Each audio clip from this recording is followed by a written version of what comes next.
সাংবাদিকবৃন্দ, আমরা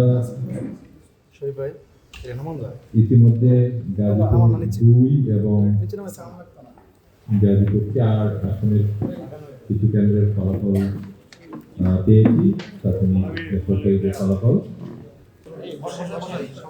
গাজীপুর 2 আসনের মোট কেন্দ্রের সংখ্যা হচ্ছে 272টি, আর একটি পোস্টাল ভোটের কেন্দ্র আছে। সেই হিসাবে মোট 273টি কেন্দ্র।